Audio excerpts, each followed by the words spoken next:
She arrived with $3, a cast-iron skillet, and a name she wasn't sure she wanted to keep.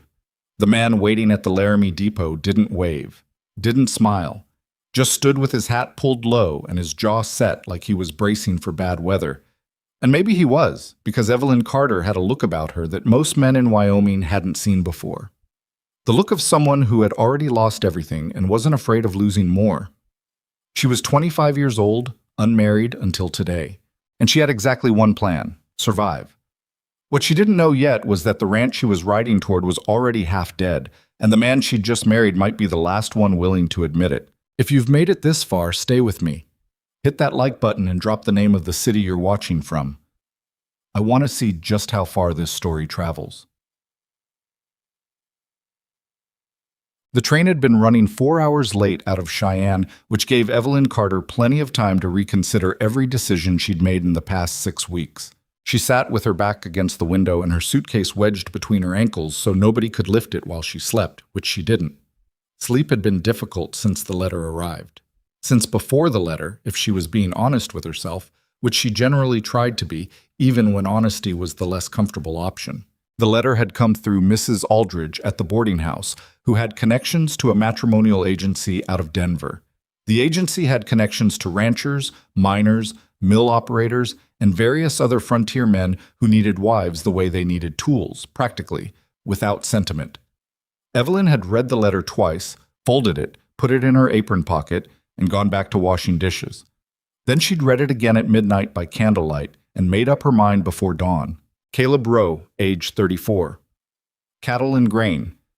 Rowe Ranch, 12 miles north of Laramie, Wyoming Territory.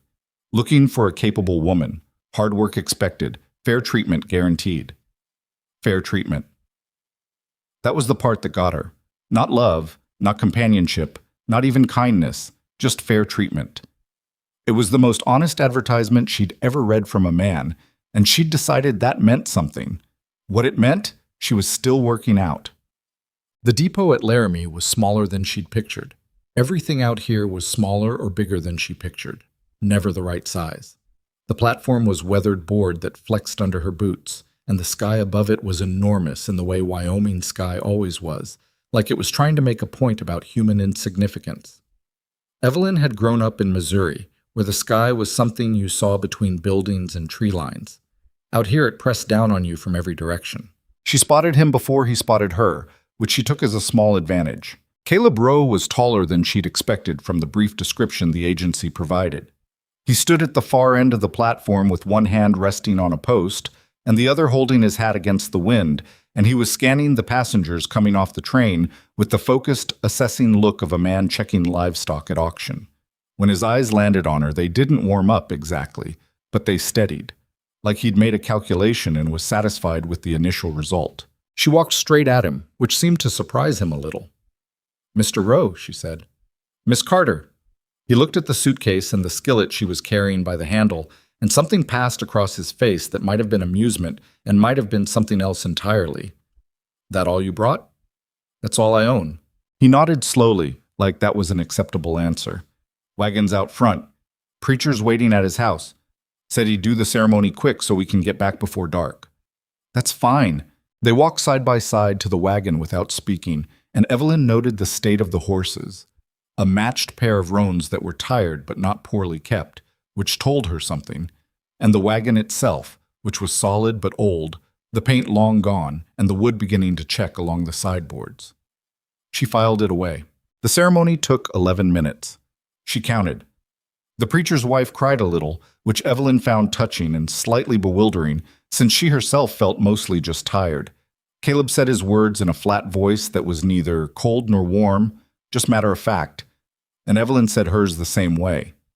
When the preacher pronounced them married, Caleb shook the man's hand and Evelyn thanked his wife for the glass of water she'd offered, and then they were back in the wagon heading north into land that got emptier the further they went.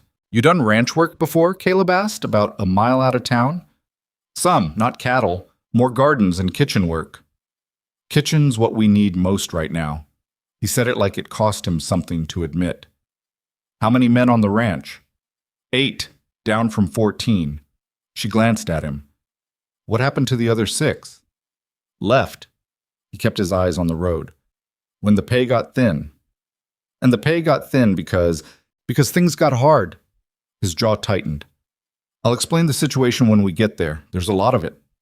Evelyn turned back to the road and watched the land roll by, sage and dry grass and the occasional dark line of cottonwoods following some hidden creek. Hard country. She'd heard that about Wyoming. She was beginning to understand it wasn't just the landscape people meant. The ranch came into view just as the light was turning gold and flat, the way it did in late afternoon when it stopped being pretty and started being just bright in your eyes. She saw the main house first, a two-story structure that had probably been fine once and was now firmly in the territory of adequate. The porch sagged on the right side.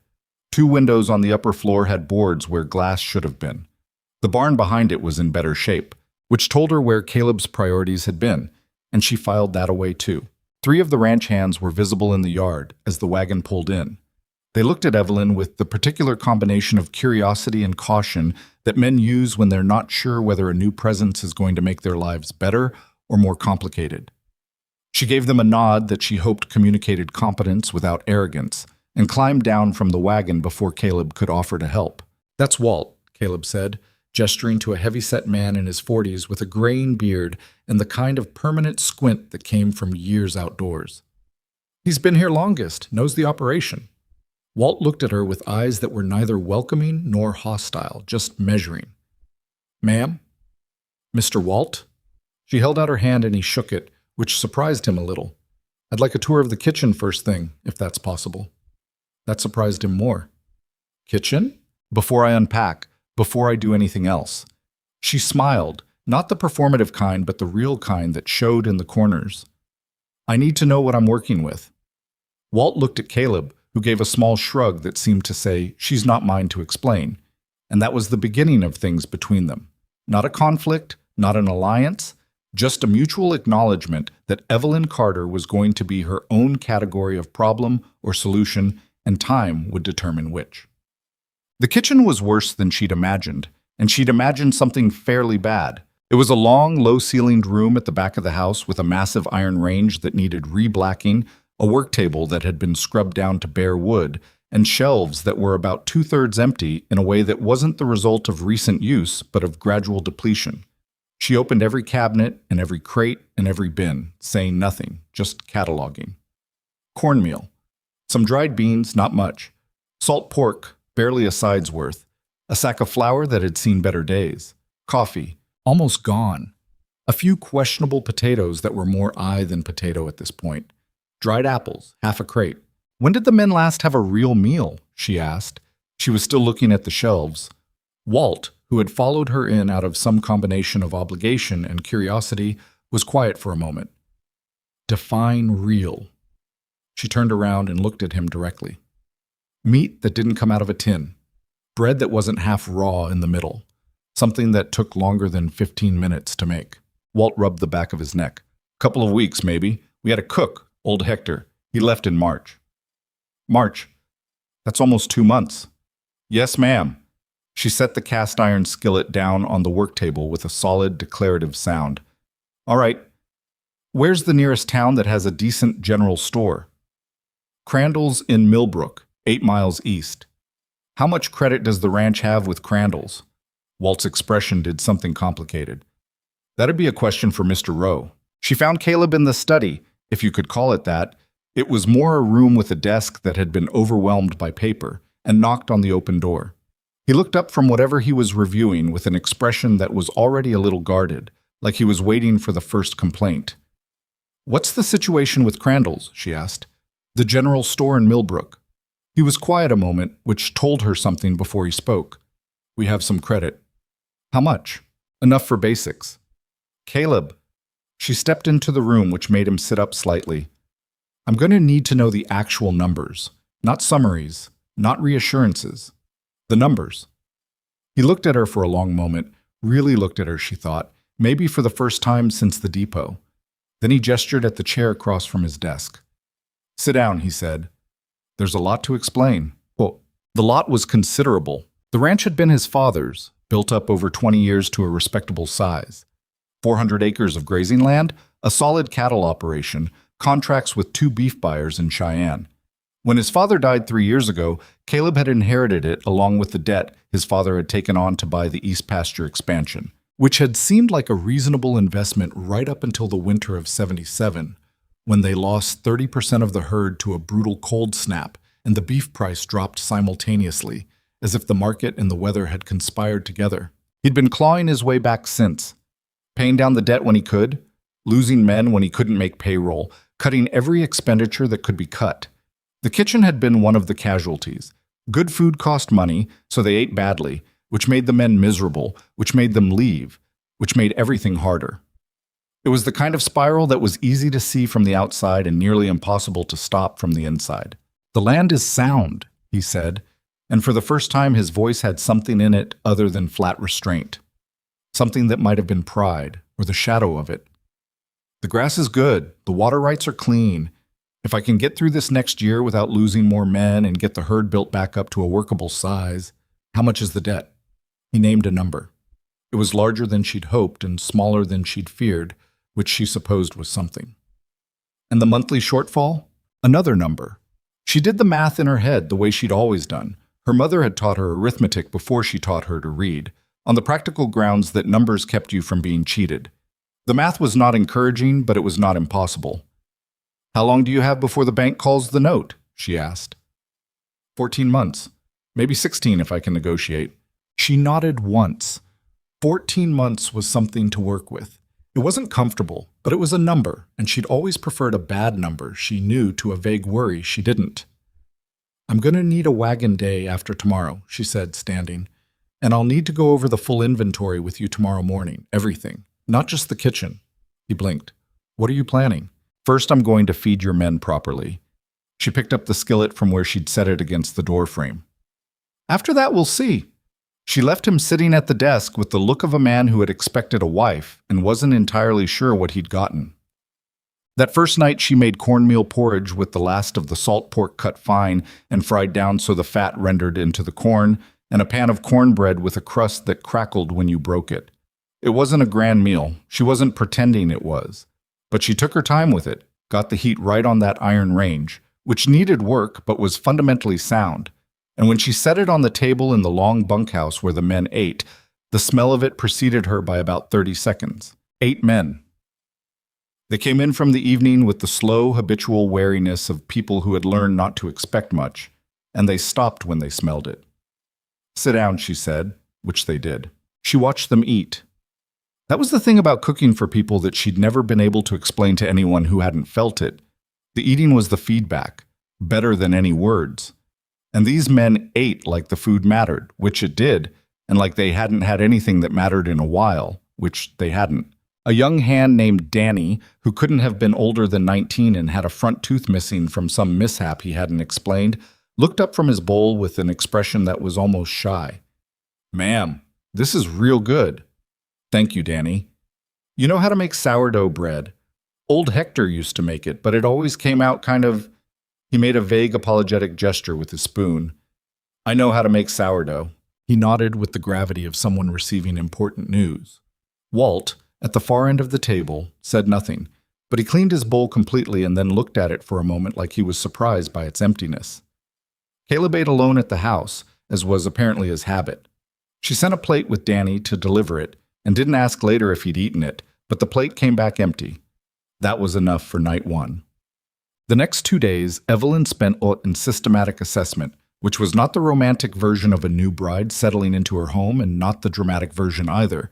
It was just work, the kind that required a pencil and a good memory and the willingness to ask questions that made people uncomfortable. She walked every part of the ranch she could reach. The barn, where the horses and what remained of the cattle were kept. The herd was down to 63 head, which Caleb confirmed with a tightness around his eyes that said he didn't love saying the number out loud. The equipment shed, where 2 plows needed repair, and the hay wagon had a wheel that was cracked and being ignored. The root cellar behind the house, which was nearly empty. The small kitchen garden, which had been planted but not tended, the seedlings fighting through weeds that had gotten a 3-week head start. She asked Walt questions he'd stopped thinking to ask himself, Because when things have been bad for long enough, you stop seeing the gaps and start seeing them as fixed geography. When's the last time anyone turned this soil? Before winter. Who tends the garden normally? Nobody, last couple of years. Those seedlings are going to die if the weeds aren't pulled by Thursday. Walt looked at the garden like he was seeing it fresh. I can pull Danny off fence work. I'll do it myself in the morning. I just need to know it's a priority. He looked at her with that measuring expression again, recalibrating something. You're not what I expected, he said, which was the most direct thing he'd said to her yet. What did you expect? He thought about it honestly, which she respected. Someone who'd want to change the curtains. She almost laughed. I might get to the curtains eventually. The garden comes first. On the wagon ride to Crandall's General Store in Millbrook, she sat with her list in her lap and went over it again, not because she'd forgotten anything, but because she liked the reassurance of the list being complete. Caleb drove, which she'd expected him to insist on. He was quiet for the first 3 miles, which she was coming to understand was his natural state rather than hostility. I want to talk to you about something, she said, at a point where the road straightened out and the silence had become comfortable enough to break. All right. The debt. The 14 months. She looked at him sideways. Cutting expenses isn't going to solve it. You already cut everything you could. What you need is revenue. He kept his eyes on the road. I'm aware. I'm not criticizing. I'm making an observation. She folded the list carefully. There's a railroad camp 16 miles west of here. I counted 3 others within 25 miles when I looked at your territory map. The Union Pacific extension, he said. They've been grading through since last fall. How many men at the nearest camp, do you think? He considered. 200 at the main camp, maybe more. And what do they eat? Whatever the railroad provides. It's not...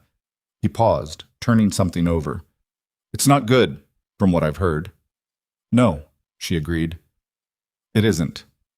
She'd asked at the station in Laramie, had a brief conversation with a supply man she'd spotted loading crates. The railroad camps ran on beans, salt beef, and biscuits that were barely edible. The men ate because they had to. 200 men who'd pay for a decent meal, per camp. He was quiet for a moment that felt different from his usual quiet, more active, like he was actually running the numbers rather than just waiting for the road to end.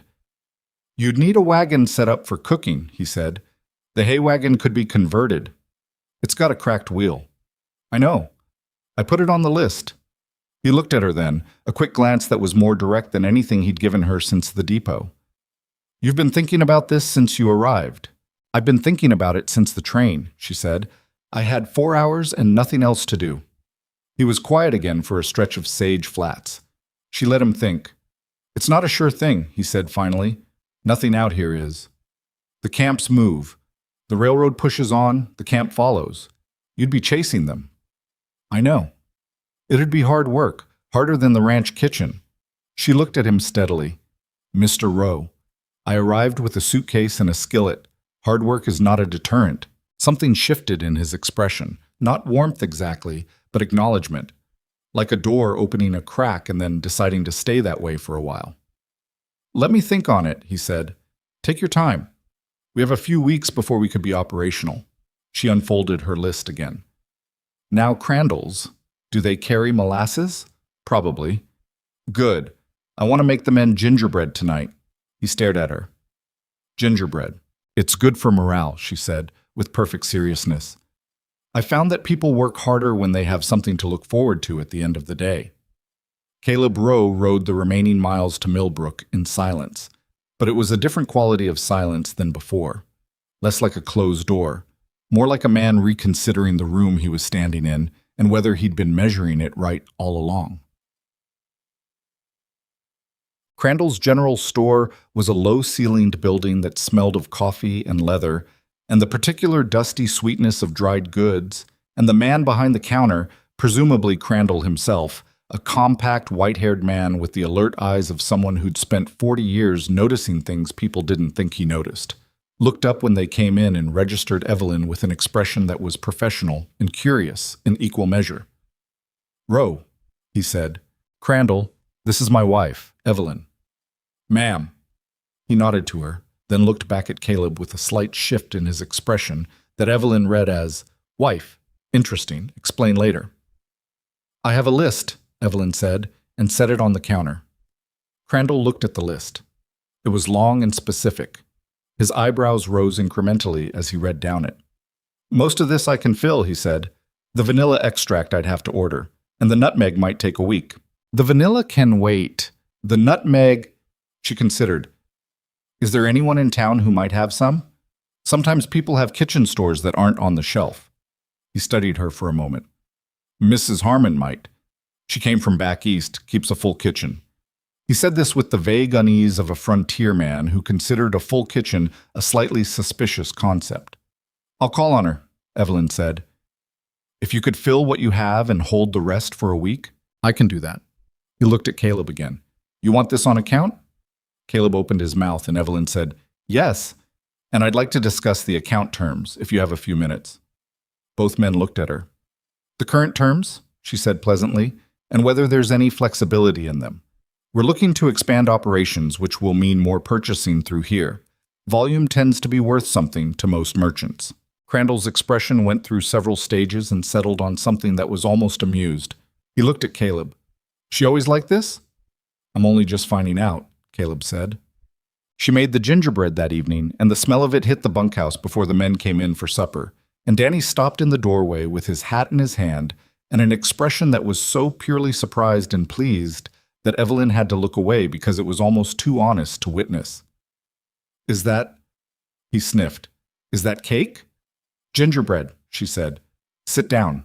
The main meal was a proper beef stew. She'd bought a small cut from Crandall's, enough for a good pot with vegetables and a roux to thicken it, and biscuits that actually rose.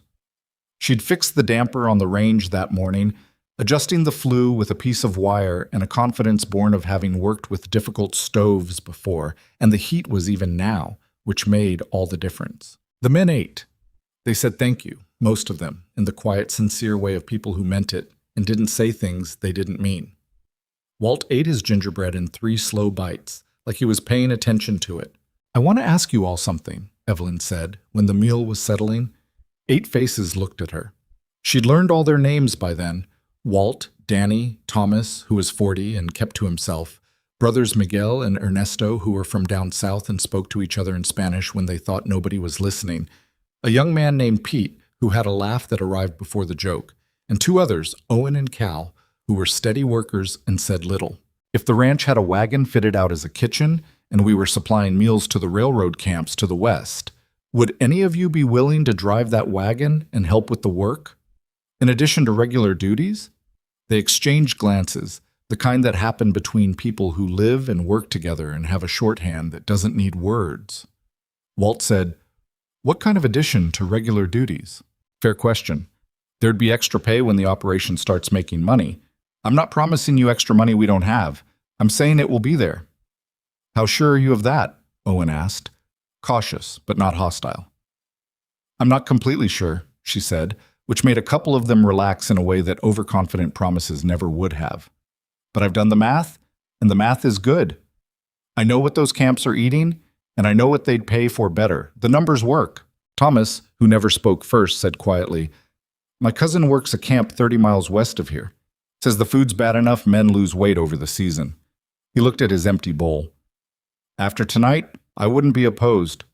It wasn't a vote, it wasn't a formal agreement, but the room had a different weight to it when she cleared the plates, and she could feel it, the way you feel when the balance of a scale tips and something settles. Caleb was on the porch when she came out to empty the wash water, and the night was very large and very full of stars the way Wyoming nights were. She almost went back inside. Then she didn't. They're willing, she said. The men. He was sitting on the one solid porch chair, forearms on his knees, looking out at the dark yard. I heard some of it. You were listening? Window was open.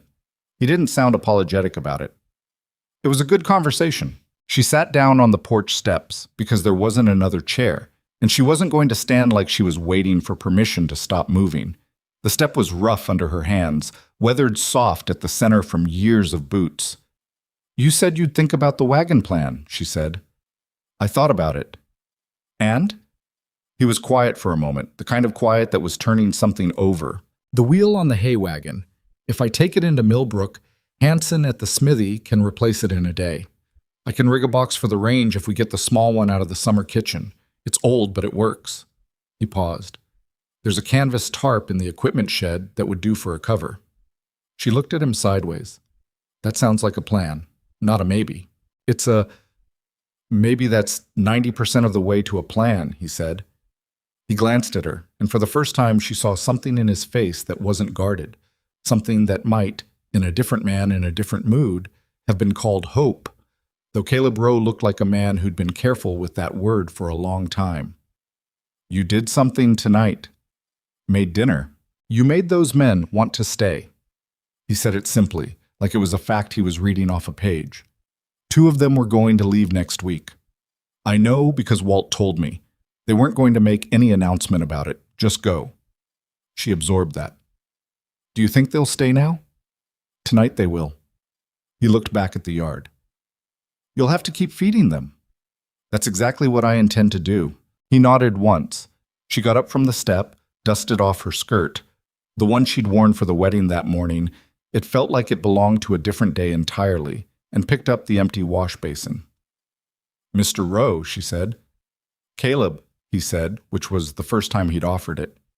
"Caleb." She tried it out, found it sat fine. "I'm going to make this work. The kitchen, the wagon, the whole thing. I want you to know that." He looked up at her from the chair. In the dark, she couldn't read everything in his face, but she could read enough. "I'm starting to think you might," he said. It was not a declaration of anything. It was a man who'd spent 3 years losing, acknowledging that something in his yard might not be a loss, and that was its own kind of thing. She went inside and put the basin away and sat at the kitchen table for a while with a pencil and a piece of paper, working out the numbers for the 3rd time since she'd arrived, because she liked the numbers and she liked knowing they held up. They still held up. Outside, the stars over Wyoming were doing their enormous, indifferent thing, and the ranch was quiet in the way that tired land is quiet.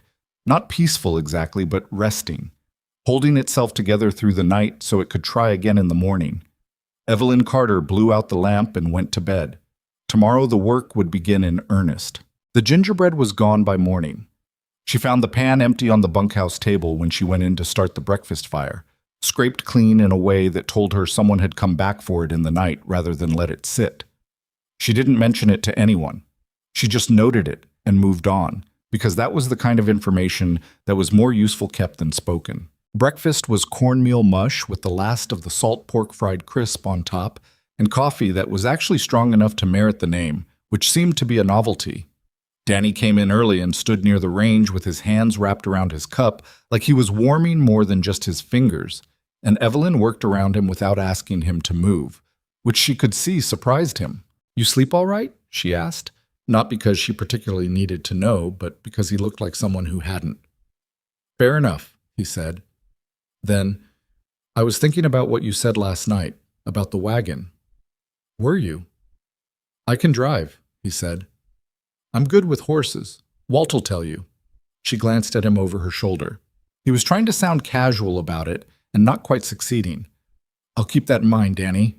He nodded into his coffee like she'd said something significant. The rest of the men came in by ones and twos, and the meal went the way the previous nights had, quietly, attentively, with that particular focused quality that people get around food that actually tastes like something.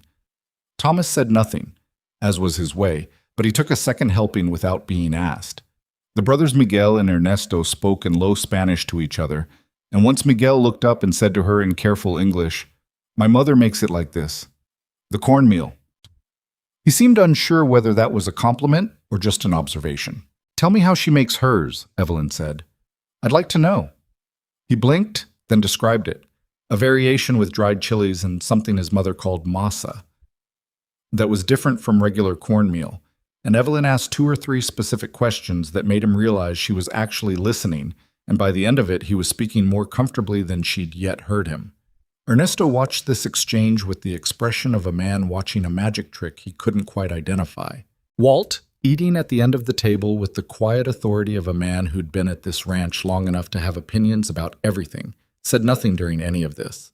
But when he left last, and at the door he paused and said, without turning around, "The wheel on the hay wagon's worse than it looks. Front left, just so you know." Thank you, Walt. He went out by sun. Caleb had already left for the east pasture by the time she finished cleaning up, which she was beginning to understand was his pattern: up before light, out before the house had fully woken, back at midday briefly, and then gone again until evening. He managed the ranch in the way of a man who dealt with problems by going to where the problems were, which she respected even if it meant she saw him less than she expected to see a husband. The word still sat strangely. Husband. She'd been saying it for 2 days, and it still felt like trying on someone else's coat. She spent the morning in the kitchen garden, on her knees in the dirt, pulling weeds that had taken serious root. The soil underneath was better than it looked, dark and heavy with the promise of something, if you got the invasive growth out of it before it choked everything. She worked methodically, starting at the north end and moving south, and by mid-morning her knees hurt and her back was saying things she didn't care to hear, and she'd cleared about a third of it. Pete came by on his way from the equipment shed to the barn and stopped. "You want some help with that?" She sat back on her heels and looked at the remaining 2/3. Pride was a luxury she wasn't currently in a financial position to afford. "Yes, actually. Can you spare an hour?" Walt said fence work this morning, but the east section can wait till afternoon. He crouched down and started pulling without any further ceremony, which she appreciated. He worked fast, if not quite as carefully as she would have liked around the seedlings, and she redirected him twice and he adjusted without offense, which told her he was the kind of person who took correction the way it was meant rather than the way it could be taken. "How long have you been here?" she asked, after a while. 8 months. Came up from Colorado?" He pulled a particularly stubborn weed by its root and examined it with brief disgust before tossing it. "Work was thin down there. Is it better here?" He considered the question with more seriousness than she'd expected. "It was getting worse before you came," he said, which was direct enough that she respected it. "Last 3 weeks before you showed up, we were eating whatever Thomas shot and whatever was left in the pantry. Lot of beans." "A lot of beans." "A lot of beans." He glanced at her sideways. "Whatever you're planning with the wagon thing, I don't know if it works, but the ranch needs something to work. That much I know." She pulled another weed and tossed it. "It'll work," she said. Not because she was certain, but because uncertainty was something you could carry internally without advertising it. Caleb came in at noon, as expected, and she had salt pork and beans on the table, ironic given Pete's commentary, with cornbread and the first of the dried apple preserves she'd put up the day before, cooking them down with a little sugar and cinnamon until they were something you might actually want to eat rather than just tolerate. He sat down, ate, and said, "I'm taking the hay wagon into Millbrook Thursday. The wheel and the axle on the other side needs looking at while I'm there." He sopped cornbread through the bean liquid in a way that was entirely unself-conscious, which she found oddly reassuring. "Hanson can have it done by Friday if I get there early." "Good." She sat down across from him with her own plate, which she'd been doing since the first meal. Some ranch wives apparently ate separately or after, and she had no intention of establishing that as a pattern. "I've been thinking about the range setup, the one in the summer kitchen. You said it works?" "Mostly. Burns a little hot on the right side." "I can adjust for that." She'd learned to adjust for worse. We'd need a water barrel mounted on the wagon, and a way to keep things from sliding when the wagon moves. "I can build a frame. Wood slats, rope tension." He said it practically, already solving it in his head. "It wouldn't be pretty." "It doesn't need to be pretty. It needs to hold a pot of stew over a rutted road." He almost smiled. Not quite, but the corners of his mouth did something. "That's a lower bar than pretty." "Most useful things clear a lower bar than pretty," she said. He looked at her for a moment over the table, and she had the sense again of that door, the one she'd noticed on the porch 2 nights ago, being a little more open than it had been. "I'll get the lumber this afternoon," he said. "Start on the frame tonight." She nodded and went back to eating. Outside, the wind was picking up from the northwest the way it did in the afternoons out here, pushing dust across the yard in thin sheets. She watched it through the kitchen window and thought about the railroad camps. 16 miles west, 200 men, bad food, and long days and money in their pockets looking for somewhere to go. The math still held up. Thursday came and Caleb took the wagon to Millbrook, and while he was gone, Evelyn did something she'd been planning since the second day. She asked Walt to take her west, not all the way to the camp, just close enough to see. Walt looked at her with that recalibrating expression that was becoming familiar. Mr. Rowe know about this. I'm telling you about it, she said, which wasn't quite an answer, and they both knew it. He chewed on something for a moment. Not food, just the contemplation. Then, I can spare 2 hours. Horse only, wagon trails soft from the spring melt. They rode out at 8, when the morning was still cool and the sage was silver in the early light. Walt rode like a man who'd been on horses since before he could read, loose and economical, and Evelyn kept up well enough, though she was not a natural rider and her back was going to remind her of this fact tomorrow. The railroad camp announced itself before they saw it. First the sound, a low, constant percussion of picks and hammers and shouted commands in several languages, and then the smell, which was smoke and cut earth, and something underneath that was the concentrated smell of 200 men living in close quarters in limited water. Then they crested a low rise, and there it was. It was bigger than she'd pictured. Rows of canvas tents in military precision, a central cook tent with smoke coming out of it in a thin, discouraged column, stacks of rail and lumber and equipment in organized piles. Men moved everywhere, and even from this distance she could see the particular quality of their movement, purposeful but heavy, the way people move when they're working hard on food that isn't doing the job it's supposed to do. Cook tent's small for that many men, she said. They eat in shifts. Here it takes 3 hours to get everyone through. She watched the smoke from the cook tent for a moment. What are they cooking in there? Beans, salt beef, biscuits on good days. Walt paused. Same as us before you came. She turned her horse. I've seen enough. They rode back in this kind of quiet that has work in it. Her brain turning numbers and logistics, Walt probably thinking something more practical about the trail surface and the horse's footing. When they were about a mile from the ranch, he said, without any particular preamble, You're going to go talk to whoever runs that camp, aren't you? The foreman, yes. You figure he'll deal with a woman on his own terms? She considered the question seriously, because it deserved it. I figure he's got 200 hungry men in a cook situation that isn't working, she said. And I figure that makes my terms more interesting than his pride. Walt rode for another moment, then, You want me to come with you when you go? It was offered carefully, in the way that men out here offered things they considered important to offer. She thought about it. Yes, she said, I think that would be useful. He nodded, and that was the whole negotiation. The wagon came back from Millbrook Friday afternoon with a new wheel and a re-greased axle, and Caleb in better spirits than she'd seen yet, which she attributed partly to the mechanical satisfaction of getting something fixed and partly to whatever conversation he'd had on the road or in town. He'd also brought back a sack of oats she hadn't asked for, which turned out to be a kind of offering without being called one. Hanson asked about you, he said, unloading the wagon. He doesn't know me. He knows you ordered from Crandall's and renegotiated the account terms. Caleb set the oat sack down and looked at her with something approaching dry amusement. Small town, Crandall talks.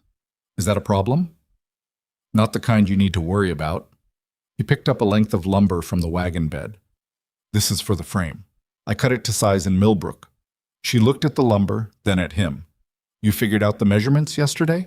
Last 3 nights, he said. I drew it out, which meant he'd been sitting up with paper and pencil doing the same thing she'd been doing, just on his side of the problem, and neither of them had said anything about it to the other, which meant they'd both been thinking about it independently and arriving at the same place. She found that oddly steadying. I went to look at the camp, she said. Walt took me Thursday. He set down the lumber and turned to look at her. Not angry, but reading something. You should have said. I know, I should have. She didn't apologize beyond that, because she wasn't actually sorry she'd gone, and she didn't see the point in false apologies. The cook tent is inadequate. The setup's wrong for the number of men. Whoever they have running it knows cooking but doesn't know scale. He was quiet, absorbing this. How soon are you thinking? 2 weeks. Maybe 10 days if the frame goes together fast. The frame will take 3 days. I can get Danny and Pete on it starting tomorrow. He looked at the lumber again, then at her. You know who runs that camp, the foreman? Walt thinks it's a man named Greer, Virgil Greer. I've heard of him. He's not... Caleb paused, choosing words. He's not difficult exactly, but he's the kind of man who's used to being the most organized person in the room. Then he'll appreciate dealing with someone organized, she said. Caleb picked the lumber back up. Or he'll resent it. Either way, he needs what I have more than I need his comfort. He carried the lumber toward the barn, and she could see him working through something, the way he did when a thought was arriving at a conclusion he hadn't expected. At the barn door, he stopped and looked back at her. "You want to come with me when I take the wagon out there?" he asked. "When it's ready." She'd planned to go with Walt, but this was different, and she understood what it was. Caleb offering to put himself in the position of her partner, rather than standing at the edge of what she was doing. It was not a small thing for a man like him. "Yes," she said. "I do." The frame came together in 4 days rather than 3, because the first version wasn't stable enough when Pete rocked it side to side to test it, and they had to redesign the corner joints. Caleb didn't say much about the setback, just dismantled the corners with focused efficiency and had Danny hold the pieces while he recut them. Evelyn watched from a distance long enough to confirm it was going the right direction, then went back to the kitchen. She spent those 4 days building recipes for the road. This was a different kind of cooking than what she'd been doing at the ranch. Everything had to survive movement, had to reheat well, had to be made in quantity without losing what made it worth eating. She tested a beef and vegetable stew that held up through 2 reheatings.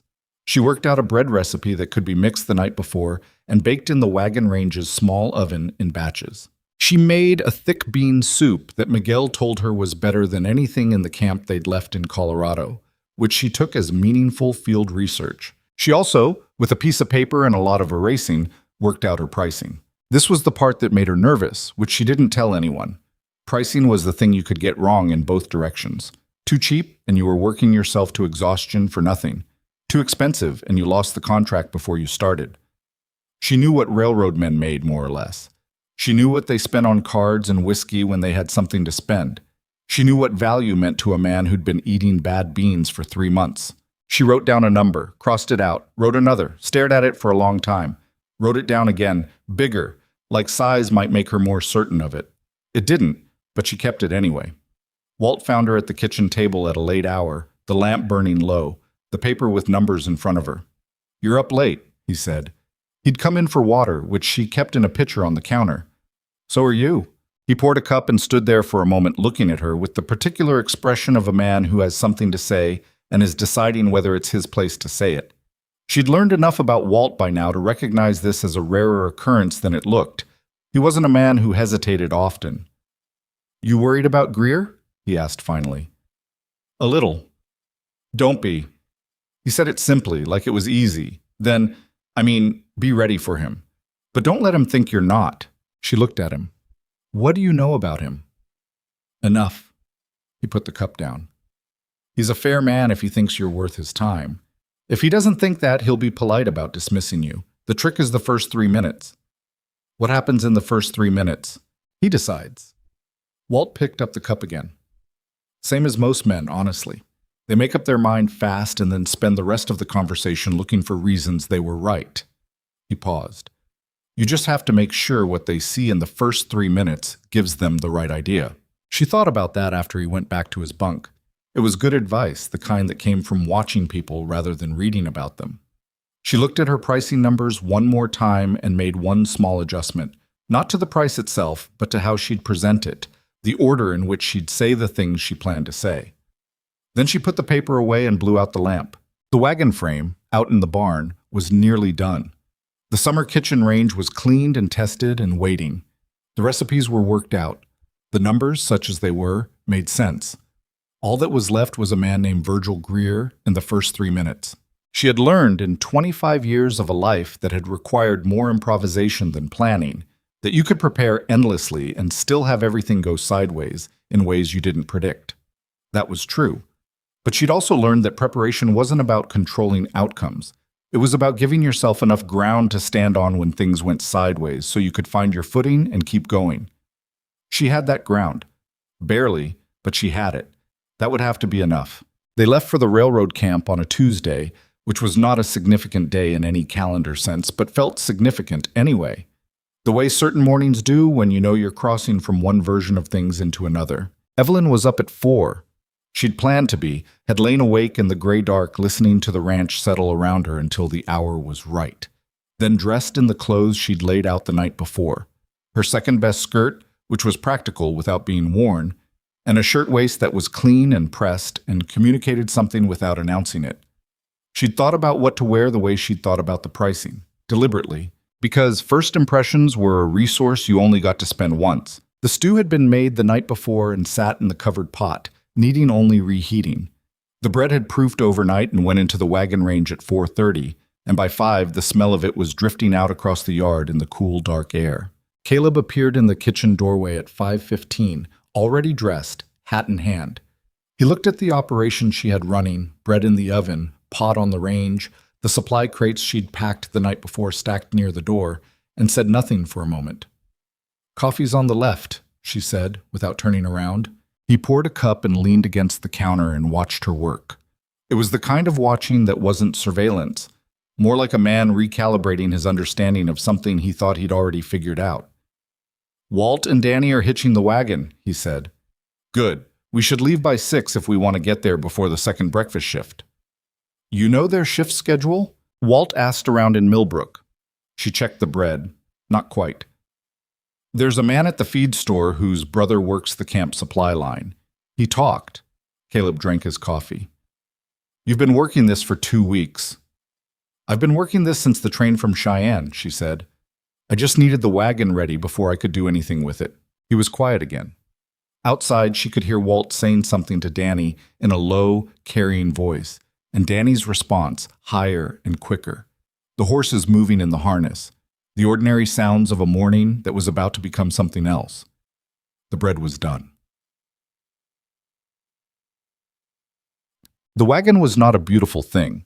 Caleb had built the frame sturdy and functional and with a carpenter's honest attention to what would hold, but nobody was going to mistake it for anything other than a working apparatus assembled from available materials. The canvas cover was patched in 2 places. The water barrel on the side was an old whiskey barrel that still faintly suggested its previous life. The summer kitchen range, bolted to the wagon bed inside the wooden frame, had a dent in its left side from some former accident that had nothing to do with cooking. Evelyn looked at it in the early morning light and felt something she recognized as affection, which surprised her a little. It wasn't pretty, but it was hers, or close enough to hers to feel like it. Danny drove because Walt had vouched for him, and he was eager in the way that was useful rather than annoying. Caleb rode alongside on horseback. Walt stayed back at the ranch, somebody had to, and saw them off with the expression of a man who wanted to come along and had decided not to say so. "Bring back good news," he said, which was the most optimistic thing she'd heard him say. The road west was rough in the first 6 miles, soft from recent rain and cut with ruts that made the wagon shift and creak. Evelyn sat on the bench beside Danny and held the side rail and watched the land open up around them, the big Wyoming sky going from dark gray to pale and then to the particular washed-out blue of early morning, the sage catching the light, the distant line of mountains still holding snow on their shoulders. She had not had a lot of time to simply look at the country. It was worth looking at. "You nervous?" Danny asked about 4 miles out. He had his eyes on the horses, but his attention was elsewhere. "Some," she said. "That's good," he said, with the authority of a 19-year-old who'd decided he had opinions. "Means you're taking it serious." "What do you know about being nervous, Danny?" "I know I was nervous my first time driving cattle through a canyon, and it meant I paid attention and didn't lose any." He paused. "And I know I wasn't nervous my second time, and I lost 2. She looked at him sideways.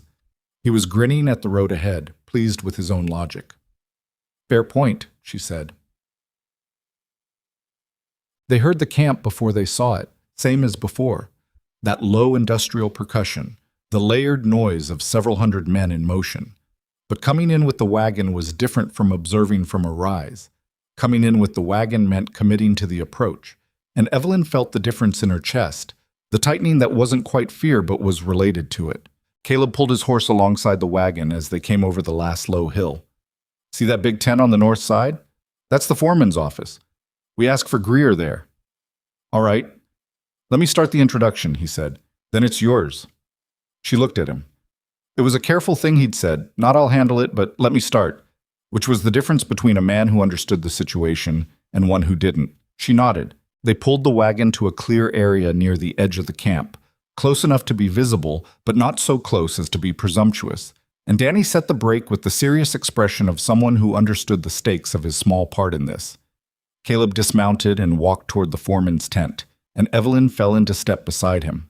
Virgil Greer was a compact, weathered man in his late 40s who looked like he'd been assembled specifically for the purpose of running large outdoor operations in difficult conditions. He had a gray mustache, eyes that processed information quickly and without much expression, and the posture of a man who never sat down if he could help it. When they were shown into his tent by a young camp assistant, he was standing at a field table covered in maps and work orders, and he looked up with the preoccupied air of someone interrupted from something important. "Row," he said. He and Caleb clearly knew each other by reputation, if not well personally. There was recognition without warmth. "Greer, this is my wife, Evelyn." Greer looked at her with eyes that were not dismissive exactly, but were clearly sorting her into a category he hadn't assigned yet. "Ma'am, Mr. Greer." She let Caleb take the next 30 seconds, which he used to explain briefly the wagon, the kitchen operation, the proposition. She watched Greer's face while Caleb talked. He was listening, but his expression was the careful blank of a man who listened to proposals constantly and had learned not to react until he'd heard all of it. When Caleb finished, Greer looked at Evelyn. "Your operation," he said. It wasn't quite a question. "Yes, and you're proposing to feed my men. What, daily, per shift?" "Twice daily, if the numbers work. Midday meal and evening." She kept her voice level.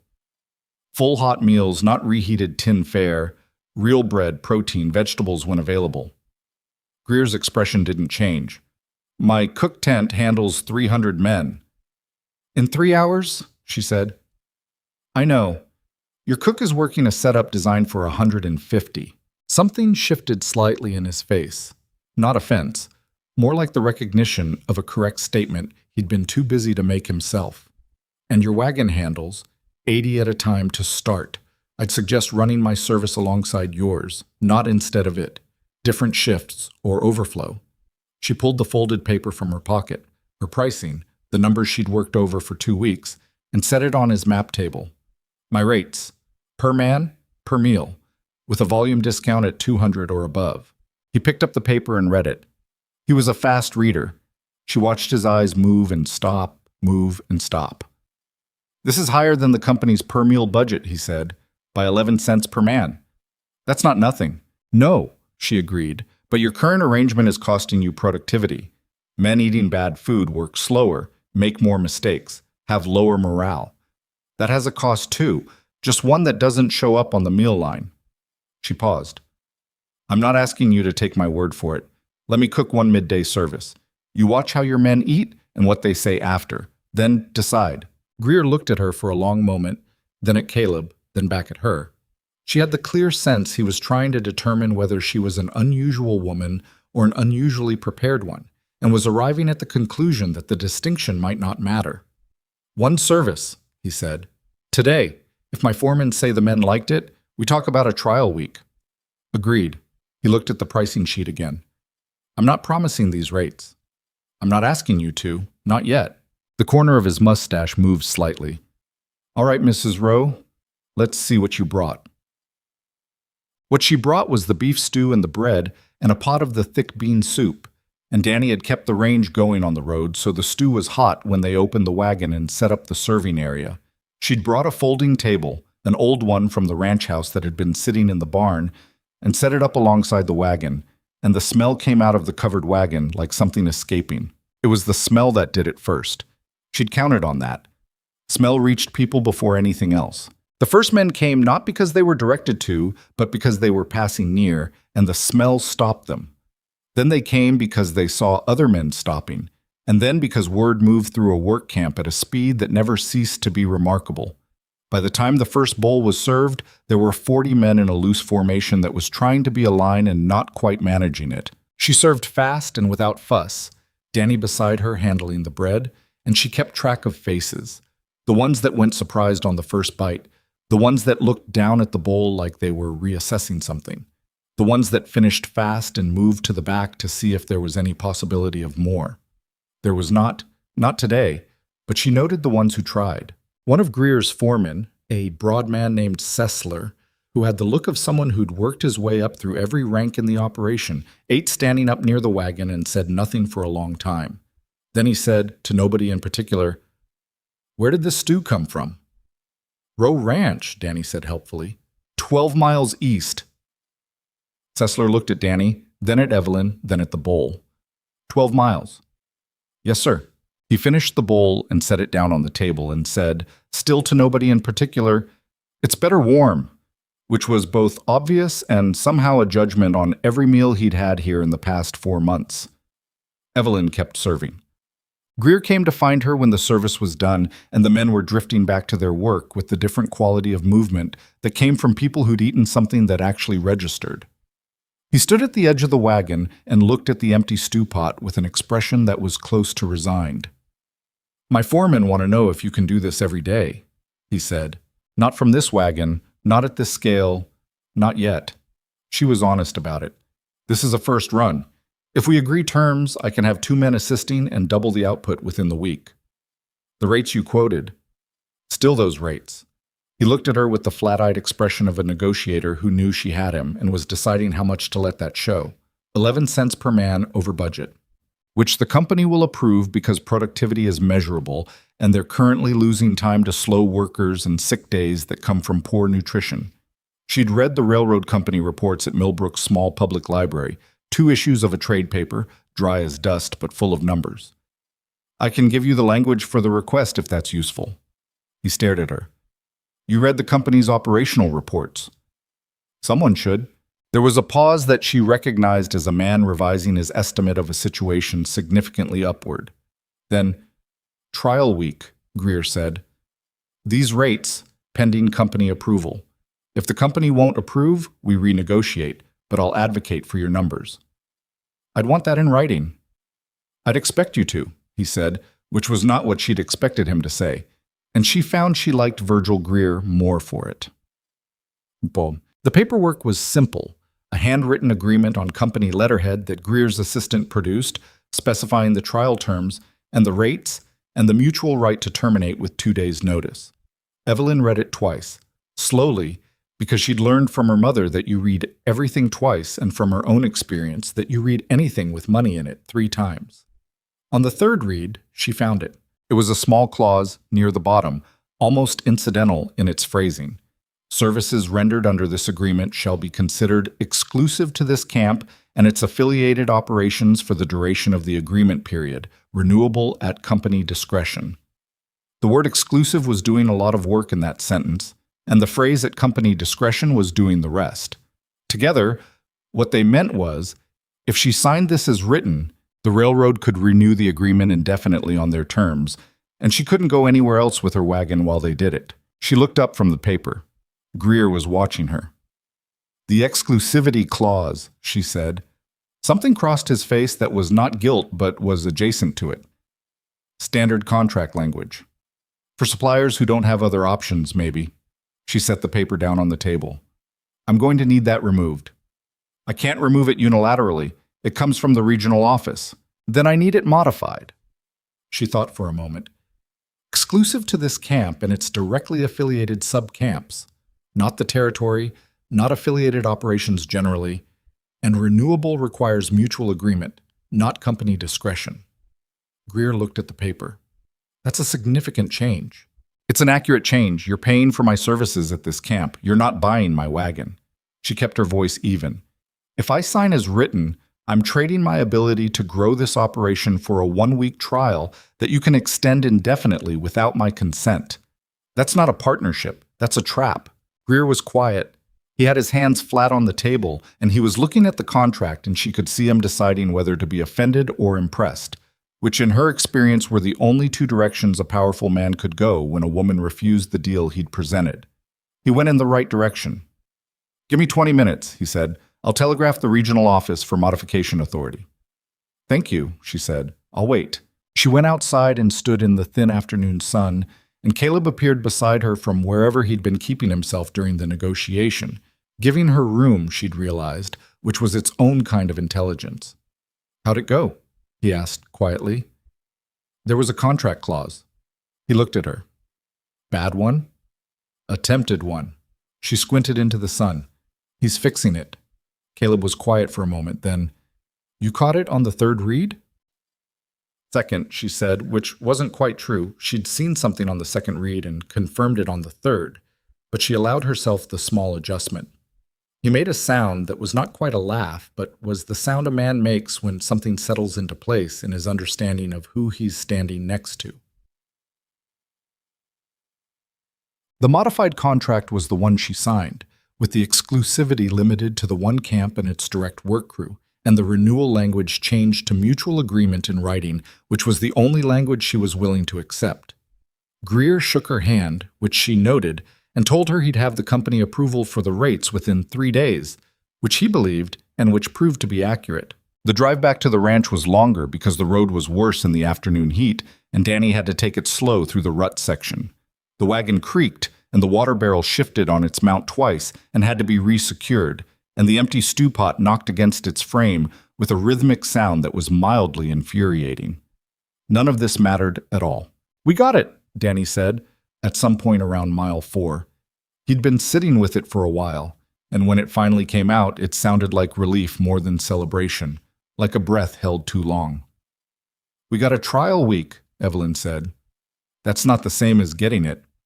It's the start of getting it." She looked at the road ahead, the long grass flat and the sky enormous and the light going gold. "Yes," she said. "It is."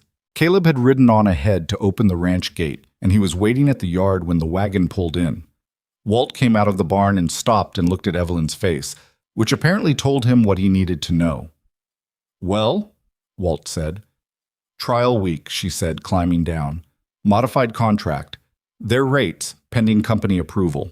Walt looked at her for a long moment. Then he said, in the voice of a man who doesn't say things like this often enough to be careless with them, "I knew you'd get it." "You didn't know that?" "No," he agreed. "But I thought it enough that it felt like knowing." She almost laughed. She went inside to start dinner because there were 8 men to feed, and she was tired in a way that went all the way to the bone. But it was the kind of tired that had something good underneath it, the tiredness of a day that had gone the way you fought to make it go, and that was different from every other kind. The trial week went. It went the way hard things go when the preparation has been thorough, not smoothly, because nothing out here was smooth, but steadily.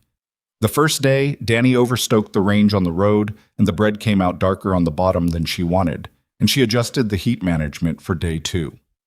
The second day, the stew was perfect, and the bread was right, and Sessler, the foreman, walked past the serving table 3 times in 20 minutes, which she recognized as a form of commentary. By day 4, men were arriving early. Not late arriving because they didn't care, but the opposite. Showing up before their shift break because word had moved through the camp and they didn't want to miss the front of the line. Greer watched this on day 4 with the expression of a man seeing a graph go in the direction he'd hoped. On day 5, he brought her a letter from the regional office. Company approval for the rates. 12-week contract, mutual renewal terms. She read it 3 times at the wagon tailgate while the dinner service ran around her, Danny managing it with more confidence than he'd had a week ago, and found nothing in it that she hadn't put there. She signed it and handed it back. "You're going to need a second wagon before week 8, Greer said, looking at the line of men still waiting. "I know," she said. "I'm working on it." What she didn't tell him was that the second wagon was already half built in the ranch barn, because she'd started on it day 3 of the trial week, because the math had told her she'd need it, and she'd learned by now to trust the math. She'd also made a list of 3 other railroad camps within striking distance. She hadn't shown that list to anyone yet, but it existed, written in pencil on the inside cover of the notebook she kept in her apron pocket. The same notebook where she'd first written down her pricing numbers, back when she'd been sitting alone at the kitchen table in the lamplight, working out whether any of this could possibly work. It was working, and she was only beginning to understand how far that might go. The second wagon was operational by the end of week 7, which was 3 days later than she'd planned and 12 days ahead of what anyone else thought was possible. The delay came from the wheel assembly. Same problem as the first wagon, different wheel, same Wyoming roads, making the same argument about the limits of repaired equipment. Caleb spent 2 days in the equipment shed with Pete working on it, and on the evening of the second day, Evelyn heard language from that shed that she hadn't heard since the Missouri riverfront, which told her the problem was serious. She didn't go in. She sent Danny with coffee and stayed out of it, because there were problems she could solve and problems that needed to be left to the people who understood them, and she'd learned the difference early enough in life to be useful.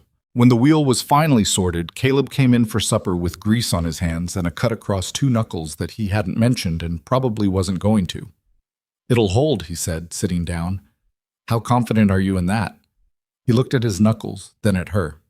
70%. "That's not very confident." "No." He picked up his fork. "But 70% on a road this rough is about as good as it gets." She thought about that and accepted it, because 70% was the honest number, and she'd rather have the honest number than 100% that meant nothing. The second wagon went to the Kellerman camp, 22 miles northwest. The second name on the list she'd been carrying in her notebook since week 3 of the first contract. She'd made the approach herself, riding out with Caleb on a Wednesday when the weather was clear, and the foreman there, a younger man named Doyle, who was less seasoned than Greer but more flexible for it, had agreed to a trial in 1 conversation rather than 2. The rates were the same. The exclusivity language was not in his contract because she'd provided the contract herself this time, drafted with the help of a lawyer in Millbrook named Prescott, who had charged her $4 and said with what seemed like genuine surprise that it was one of the cleaner service agreements he'd seen come through his office in a while. So by the beginning of what she privately counted as month 3, she had 2 wagons running, 2 contracts active, Miguel driving the second wagon with Ernesto assisting, and a monthly revenue that, when she sat with it at the kitchen table at night and ran the numbers carefully, was doing something she hadn't let herself fully believe until she saw it on paper 3 times. It was covering the ranch's monthly debt payment with money left over. Not a lot left over, but left over. She wrote the number down and looked at it for a long time. The trouble started, as trouble often does, in the form of something that looked like opportunity. A man named Aldous Crane arrived at the ranch on a Thursday afternoon in early summer, driving a very clean buggy that was not suited to ranch roads and wearing a suit that made the same kind of argument. He was perhaps 55, with silver hair and the particular groomed confidence of a man who had spent his career in rooms where he held the most information. Evelyn saw him from the kitchen garden, where she was staking tomato plants that were finally establishing themselves after the rough spring. She noted the buggy, noted the suit, went inside and washed her hands. By the time she came out to the yard, Caleb was already there, and Crane was introducing himself with the practiced ease of a man who did a great deal of introducing. "Aldous Crane, Western Territorial Supply Company. Pleased to meet you, Mr. Rowe." He shook Caleb's hand with both of his, which Evelyn had learned was the handshake of a man trying to establish warmth quickly. "And this must be the remarkable Mrs. Rowe I've been hearing about." "Mr. Crane," she said, and shook his hand once firmly. He had a pleasant face. That was the thing about him that she noted first and trusted least. Pleasantness that complete was usually constructed rather than natural. "I'll come to the point," he said, which men who intended to delay always said. "Your operation has come to the attention of our company. 2 contracts with the railroad, impressive volume for the time frame, and from what I understand, a reputation for quality that's spread beyond the camps." He smiled. "We're interested in a partnership." Caleb glanced at Evelyn. She kept her eyes on Crane. "What kind of partnership?" she asked. "Western Territorial handles supply distribution across 4 territories. Food, equipment, dry goods. We have relationships with every major railroad contractor operating west of the Missouri." He spread his hands in the gesture of a man laying something generous on a table. "We'd like to bring your food service operation under our distribution network. Expanded reach, company backing, access to supply chains you currently can't touch." "In exchange for what?" she said. Crane's smile stayed exactly where it was. "A management agreement. We handle the business side, contracts, negotiations, expansion, and your operation provides the product and the expertise. Standard split." "What's the split?" 60-40. In our favor, given the infrastructure investment." She said nothing for a moment. Caleb was quiet beside her. She could feel him waiting, reading her the way he'd gotten better at reading her over the past months. "Leave the paperwork with us," she said. "We'll review it." Crane reached into his coat and produced a document that was already prepared, which told her he'd expected to leave it and had not seriously considered the possibility of being turned down today. "Take all the time you need," he said, pleasantly. She read the contract that night at the kitchen table, starting at 10 and finishing at midnight, which was how long it took to read 41 pages of legal language carefully enough to understand what it was actually saying underneath what it appeared to be saying. What it appeared to be saying was partnership, expansion, mutual benefit. What it was actually saying required more unpacking. The management agreement gave Western Territorial the right to negotiate all contracts on behalf of the food service operation. That sounded like convenience. But the language specified that Evelyn's approval was required only for contracts above a threshold amount, and the threshold amount was set high enough that most day-to-day agreements would fall below it, meaning Crane's company could commit her operation to arrangements she'd never seen. The 60-40 split was calculated on revenue after Western Territorial's expenses, which were not defined specifically anywhere in the document. Expenses that weren't defined specifically were expenses that could expand to fill whatever space was needed. There was also a non-compete clause on page 31, embedded in language about intellectual property, that was the most interesting piece of all. It specified that any food service methodology, recipe, or operational system developed during the agreement period became joint property of the partnership, which meant if the agreement was ever terminated, she couldn't take her own methods with her without their permission. She set the document down at midnight and sat with it for a while in the quiet kitchen. Then she picked up a pencil and started making notes in the margins. Caleb was up when she finally came to bed, sitting on the edge of the mattress in the dark, which meant he'd been awake waiting. Bad, he said. Designed to look good, she said, which is worse than just bad. She told him the three main problems: the undefined expenses, the low approval threshold, the recipe ownership clause. He listened without interrupting, which she'd come to appreciate about him. Some men listened to wait for their turn to talk. Caleb listened like he was actually trying to understand the thing being said. The recipe clause, he said, when she finished. That's the center of it. Yes.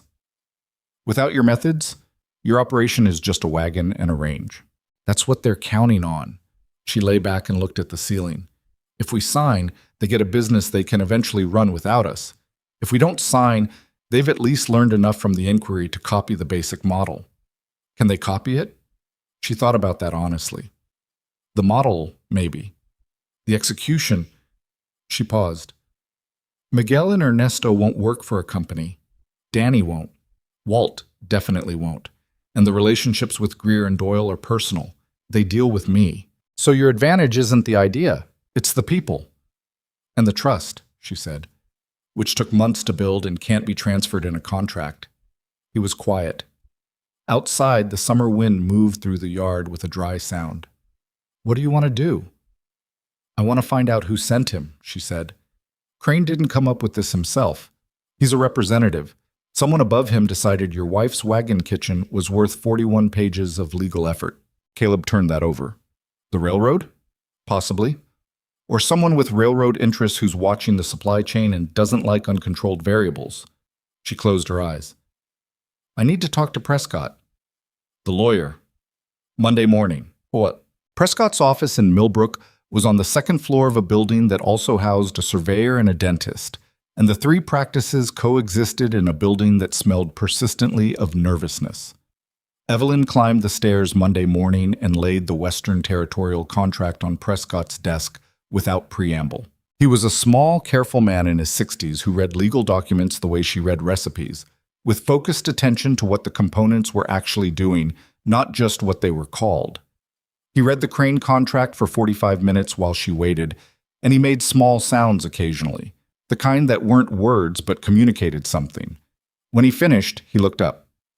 You didn't sign this? No. Good. He set it down. The expense definition problem alone should have stopped you. But there's something else here I want you to look at.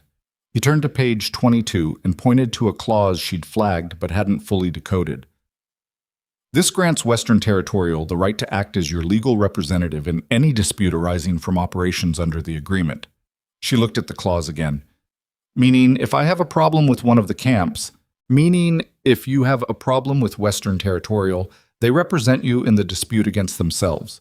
He took his glasses off and set them on the desk. Mrs. Rowe, I have seen aggressive contracts. This one is methodical. Someone put real thought into closing every exit. Who is Western Territorial Supply Company? She asked. He picked up his glasses again and turned them in his hands. That's an interesting question. I know they operate out of Denver. I know they have railroad contracts. He paused. I also know they were involved in a supply dispute 2 years ago in the Colorado Territory that resulted in 3 smaller operators losing their businesses to debt they couldn't explain. He looked at her directly. I can't prove a connection to what you're holding, but I noticed the pattern. She sat with that for a moment.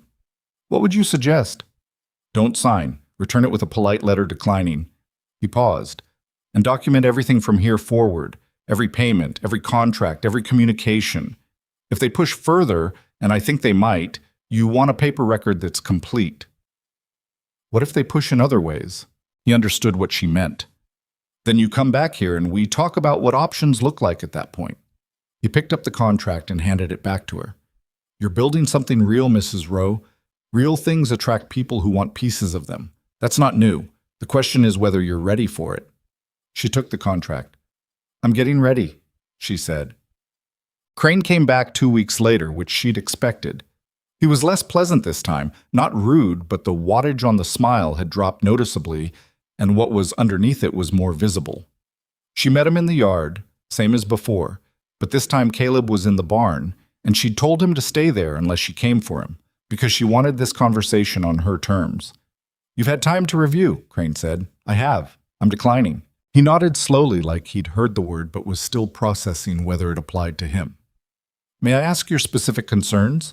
We may be able to address the expense definition on page 8, the approval threshold on page 14, and the recipe ownership clause on page 31. She said it evenly. Those aren't drafting oversights. They're the point of the document. Crane's pleasant expression went through a small, controlled shift. I think you may be misreading the intent. I read it 4 times, she said. I had a lawyer read it. We read it the same way. He was quiet for a moment. The quality of his quiet was different from Caleb's quiet, from Greer's quiet. It was the quiet of a man recalculating, running through what the next move was when the first one didn't land. Mrs. Rowe, he said, and the Mrs. had a slightly different weight to it now, a faint emphasis that was meant to remind her of something. The railroad contracts you currently hold are trial agreements. They come up for renewal in... He glanced at something he didn't actually need to glance at. 8 weeks, if I understand correctly. She looked at him steadily. That's correct. Western Territorial has relationships with the regional contracting office. He said it simply, without flourish, which made it more effective. Strong relationships. Are you telling me my renewals might not go through? I'm telling you that renewal decisions go through the regional office, he said, and that the regional office has relationships that influence those decisions.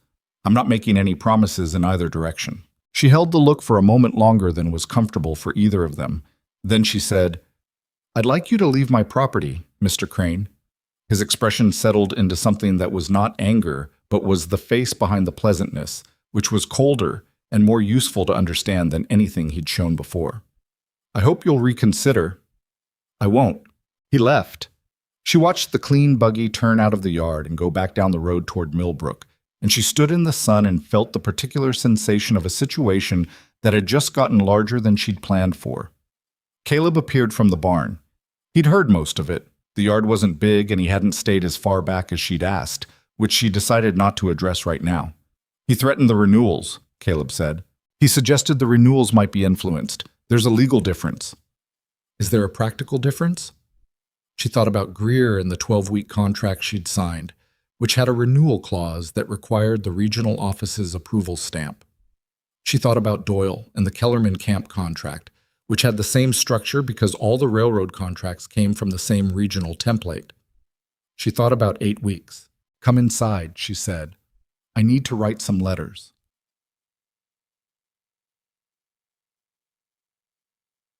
The first letter went to Greer that afternoon, direct and without performance. She told him she'd been approached by Western Territorial, had declined, and wanted him to know in case the information was useful to him. She said nothing about the renewal pressure. She let the information stand on its own. The second letter went to Doyle at the Kellerman camp, same information. The third letter took her 3 drafts. It went to the regional contracting office of the railroad, not to whoever Crane knew there, but to the regional superintendent himself, a man named Marcus Flood, whose name she'd gotten from the trade papers she'd been quietly collecting since month 2. She wrote to Flood as a contractor with an active service record, requesting confirmation of the renewal process and timeline. Professional, specific, asking for nothing beyond information she was entitled to have. The 4th letter went to the 2 other camps on her list, the ones she hadn't yet approached, proposing initial service discussions at their convenience. She sealed all 4 and gave them to Caleb to take to the Millbrook post office in the morning because she wanted them in the mail before she slept. "You're going around him," Caleb said, reading the regional superintendent's name on the envelope.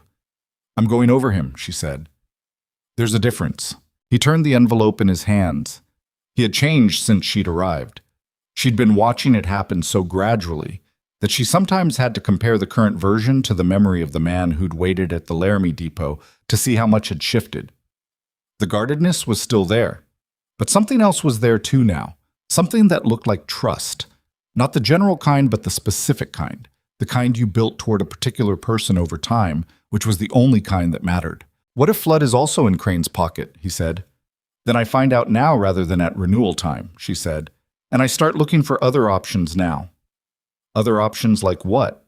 She was quiet for a moment because the idea had been forming for 2 weeks, and she hadn't said it out loud yet, and saying things out loud had a way of making them real in ways you couldn't take back. "The camps are the railroad's camps," she said. "I feed the railroad's workers. But the town is growing. Millbrook added 200 people in the last 4 months. I heard that from Crandall. Those people need to eat too." Caleb looked at her. "A dining hall. In town, fixed location, lower cost per meal than the wagon operation, and not subject to railroad contract renewals." She met his eyes. "It wouldn't replace the wagon contracts, but it would mean we don't need them to survive if something goes wrong." He sat with it. She watched him think it through the way she'd learned to watch, not interrupting, letting him arrive somewhere. "The old Delaney building on Main Street is empty," he said finally. "Has been for 8 months. Delaney moved to Cheyenne." She hadn't known that. "Is it sound?" "Structurally, yes. Needs work." He set the letters down. "It'd take capital we don't have. We have the ranch as collateral now." She said it carefully because it was his land she was talking about. "With the current revenue, Prescott thinks we could get a loan on reasonable terms. The ranch's situation is different than it was 4 months ago." Caleb was quiet for a long stretch. Outside, the summer evening was settling in, the sky going to that deep blue that happened just before dark, and the horses in the pasture were moving to the fence line the way they did at the end of the day. "You've already talked to Prescott about this," he said. Not accusing, just locating the fact. "Last week," she admitted. "I wanted to know if it was possible before I said anything." He looked at her. She looked back and didn't offer more than what was true. "When did you stop sleeping?" he asked, which was not what she expected. "I sleep fine." "You were up at 3:40 this morning," he said. "I heard you in the kitchen." She hadn't known he'd heard that. "I was working on numbers." "I know." He stood up from the table and picked up the 4 sealed letters and held them for a moment. "Evelyn." He said her name the way he'd started saying it in the last few weeks, without the slight hesitation that used to precede it, like it had become natural. "I want you to know something." She waited. "When you came here, I thought—" He stopped, started again. "I thought I was getting help, someone to manage the kitchen and help me hold things together long enough to pay down the debt." He set the letters down and looked at her directly in the way he did rarely, but completely, without the guardedness that was usually there. "What I actually got was someone who's building something I didn't have the imagination to build. And I've been trying to figure out for the last 2 months whether you need me at all or whether I'm just the man whose name is on the land." She was quiet for a moment. The question was more honest than she'd expected from him, and it deserved an honest answer. "I need the land," she said, which was true. "And I need someone who understands what we're doing well enough to make decisions when I'm not here. And I need—" She paused because the next part was harder to say, and she said it anyway. "I need someone who doesn't try to make my decisions for me and doesn't disappear when the decisions get complicated. That's rarer than land." He looked at her for a long moment. "That's not exactly a love letter," he said. "No," she agreed, "but it's true." Something in his face shifted, Not dramatically, because Caleb Rowe didn't do dramatic, but enough. The guardedness went down another notch, or maybe it just changed shape into something more useful. "The Delaney building," he said. "I'll go look at it tomorrow." She felt something loosen in her chest that she hadn't entirely known was tight. "I'll come with you." "I'd expect you to," he said, which was what she'd said to Greer 4 months ago in a tent at the edge of a railroad camp, and she recognized it now as the thing you said when you'd decided to trust someone. She picked up the letters and put them by the door for morning. The ranch outside was quiet. The debt was smaller than it had been. The renewals were uncertain. Crane would not disappear. There was a building in Millbrook that might or might not become something, and a regional superintendent who might or might not be reachable, and a future that had more variables in it than she'd planned for when she'd arrived with a suitcase and a skillet. But that was all right. She'd never actually expected it to be clean. She blew out the lamp and the kitchen went dark, and the Wyoming night came in through the window with its enormous sky and its indifferent stars, and Evelyn Carter, Evelyn Rowe, though she still sometimes forgot, sat with the quiet for a moment before moving. She'd fought for every inch of ground under her feet. She intended to fight for whatever came next. The letter from Marcus Flood arrived on a Friday, 12 days after Evelyn had sent hers.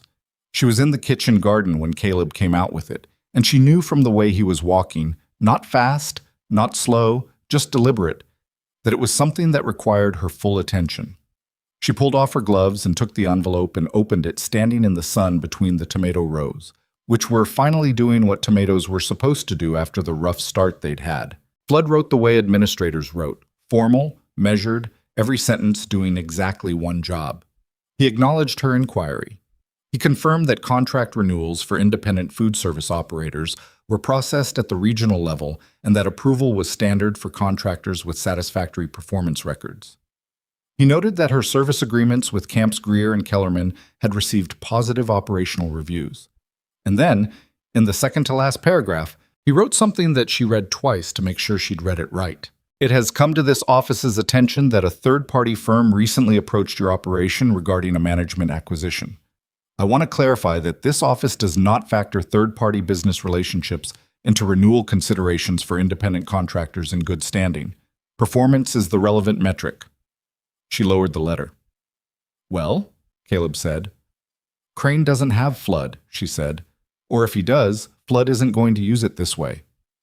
"That's good." "It's very good." She folded the letter carefully and put it in her apron pocket. "It also means Crane was bluffing, at least partly. He implied he had influence over renewals. Flood's letter suggests otherwise. So the threat was meant to frighten me into signing before I checked." She looked at the tomatoes for a moment, not really seeing them. "He miscalculated.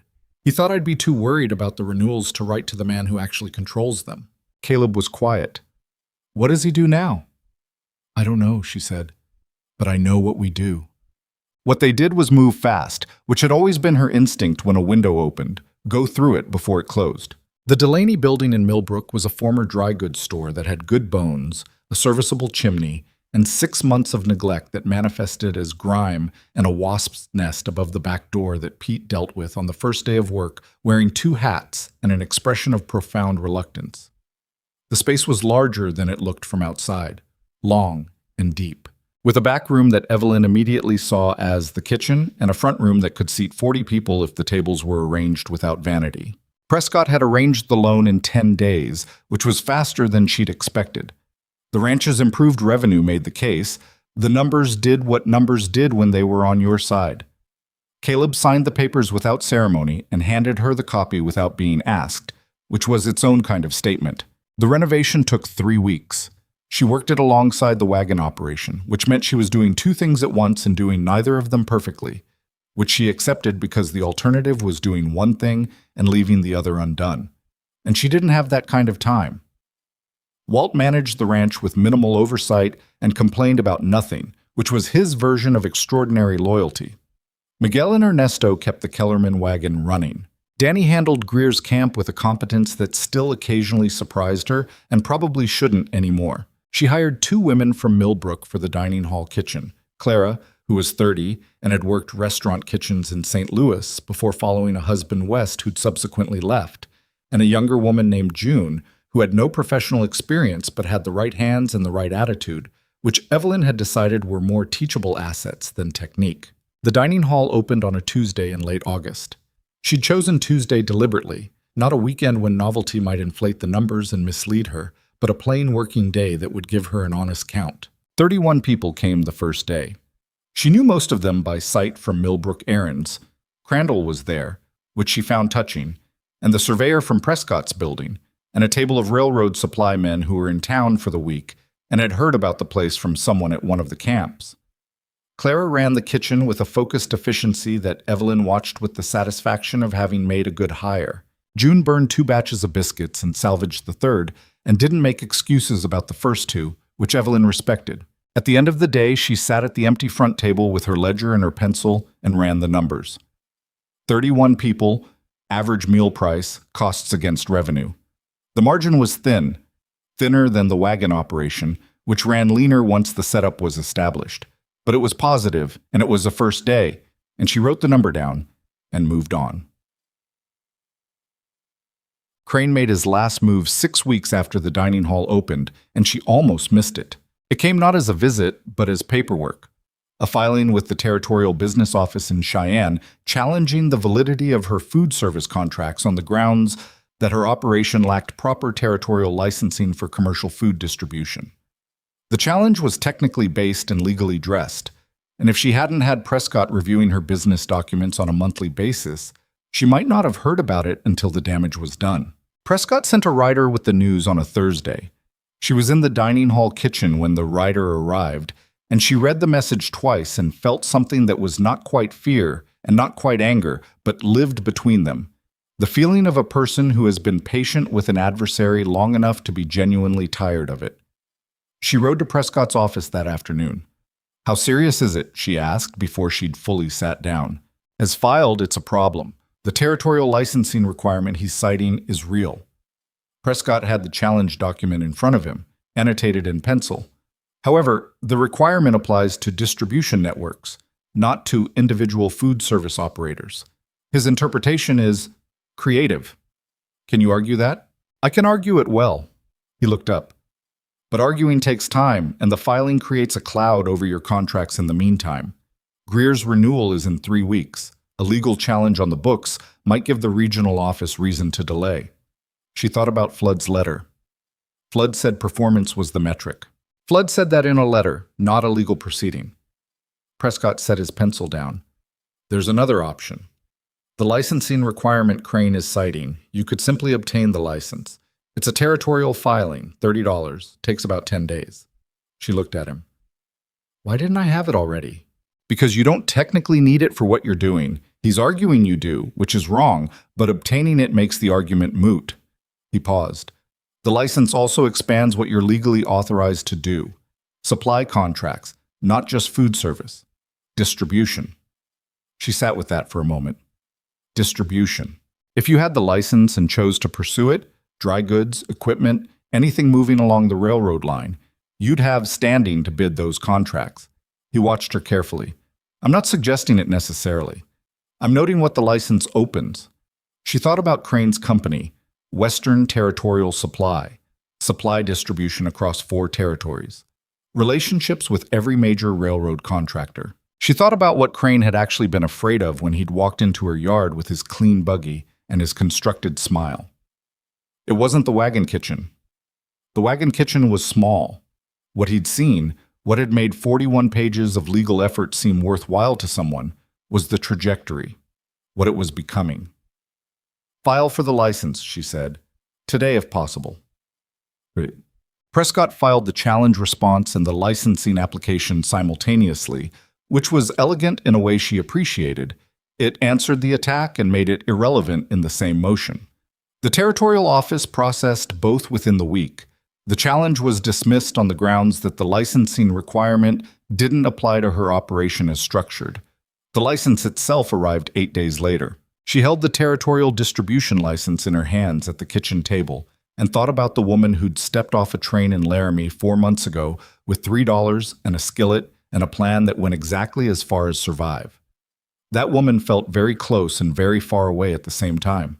Crane did not come back. She didn't know if he'd received word through some channel that the ground had shifted under his approach, or if the dismissed challenge had made the cost-benefit calculation change, or if he'd simply moved on to other operations he could close more easily. She didn't spend a lot of time on it. Whatever his reasons, his absence was the outcome she needed, and she was willing to accept it without understanding it completely. What she focused on instead was the letter that arrived the following week from a man named Arthur Gould, who identified himself as a representative of the Whitmore Supply Company out of Cheyenne, a mid-sized outfit that held dry goods and equipment contracts with 3 railroad lines, and had, as Gould explained in careful language, recently experienced the departure of their primary logistics manager and were looking for an operator with territorial distribution authorization and established railroad relationships. He was asking if she'd be interested in acquiring the company's Wyoming operations. She read the letter 4 times. Then she walked out to the barn where Caleb was repairing a fence section that had come down in the previous week's wind, and she handed it to him without saying anything. He read it standing up, the way he read things that required his full attention. When he finished, he looked at her. "What's their situation?" he asked. "I don't know enough yet. Gould's letter is careful." She leaned against the fence post. "But Whitmore has 4 active contracts with the railroad, equipment and dry goods, which we don't currently touch, and the logistics manager leaving suggests internal problems, which means the price might be negotiable. Or it means the contracts are about to collapse." "Yes." She looked at him directly. "That's the question I need to answer before anything else." He handed the letter back. "How do you find out?" "I go to Cheyenne and look at their books." She said it simply. "If Gould will agree to a due diligence period before any decision, I can spend 3 days with their records and know enough to say yes or no with confidence." Caleb was quiet for a moment, the fence post repair forgotten in his hands. She could see him running it the way he'd learned to run things, not resisting, not immediately agreeing, just working through it honestly. It was one of the things she'd come to rely on about him, that his hesitation was genuine thought rather than obstruction. "That's a different business than a wagon kitchen," he said. "Yes." "You'd be moving supplies, not cooking." "I'd be moving supplies in addition to cooking." She paused. "The dining hall runs. The wagons run. Those don't stop. But if Whitmore's contracts are sound, we'd have a stake in the supply chain instead of just being a stop along it." "We," he said, not questioning it, just noting the word. "We," she said, "if you want to be." He set down the fence repair and looked at her for a long moment in the way he sometimes did. The full look, the one without the guardedness. "When do you want to go to Cheyenne?" "Next week," she said. "If you can manage the ranch for 4 days." "I can manage the ranch." He picked the fence repair back up. "Take Prescott with you. If you're looking at their books, you want a lawyer in the room." "I was already planning to," she said. He nodded and went back to the fence, and she stood there a moment in the late afternoon light watching him work. This man who'd been waiting at a depot with a closed face and a failing ranch, who had slowly, imperfectly, over the course of months of hard shared work, become someone she would choose, not out of necessity, out of the particular recognition that happens between 2 people when they've seen each other at their worst and their most exhausted and their most afraid, and kept choosing to stay in the same yard. That was not something she'd expected when she came to Wyoming. She was honest enough to admit she didn't know what to do with it yet, but she knew it was real, which was more than she'd had of most things when she arrived. The Cheyenne trip took 5 days, not 4. Whitmore's books were in worse shape than Gould had suggested. Not fraudulently, just the disorganization of a company that had grown faster than its record-keeping, and it took 2 extra days to find the information she actually needed underneath the information that was there. What she found when she found it was this. 3 of the 4 railroad contracts were sound, recently renewed with favorable terms. The 4th was troubled, a supply agreement with a smaller contractor that had been extended twice without renegotiation and was now priced below cost, which was bleeding money quietly and consistently and was probably why the logistics manager had left.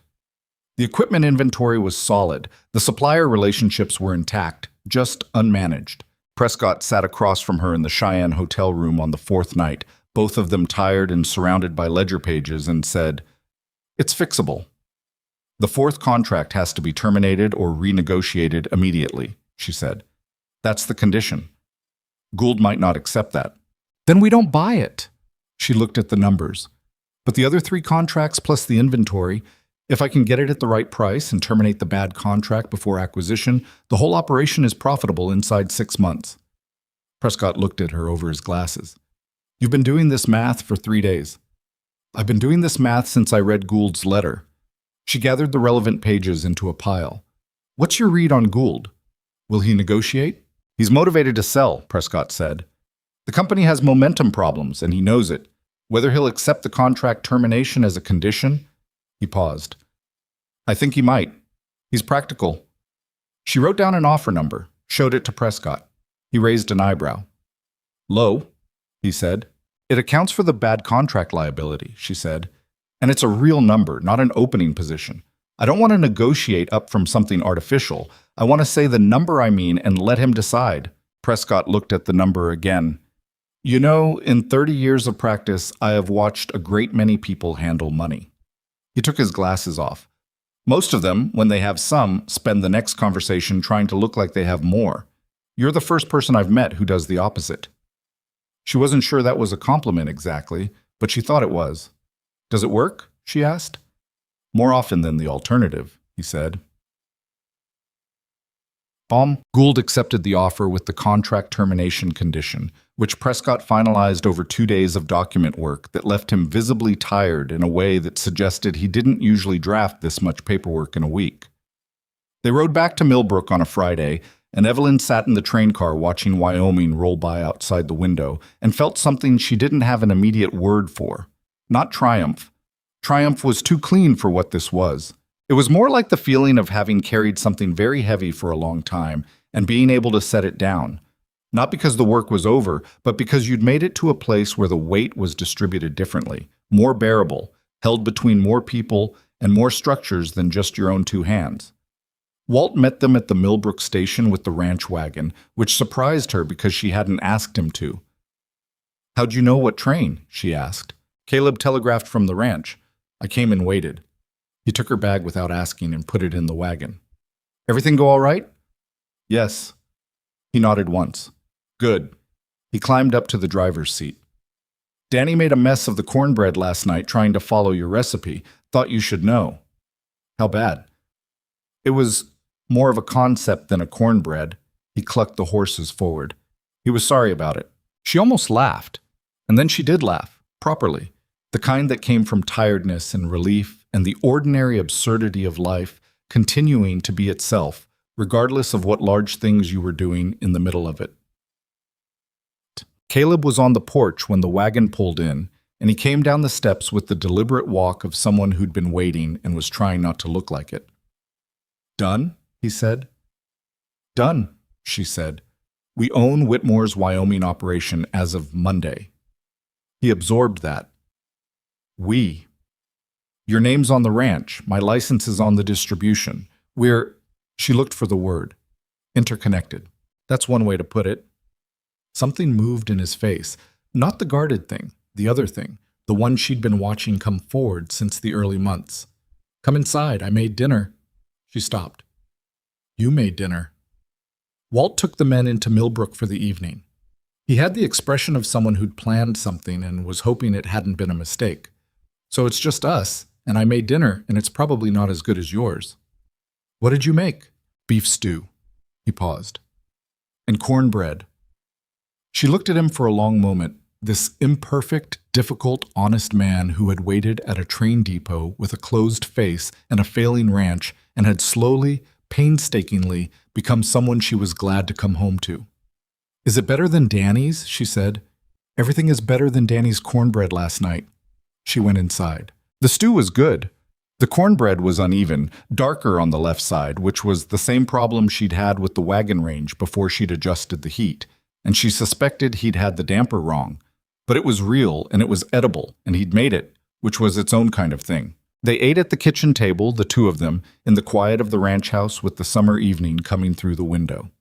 She told him about Whitmore's books, about the 4th contract, and the negotiation, and Prescott's comment about how she handled money.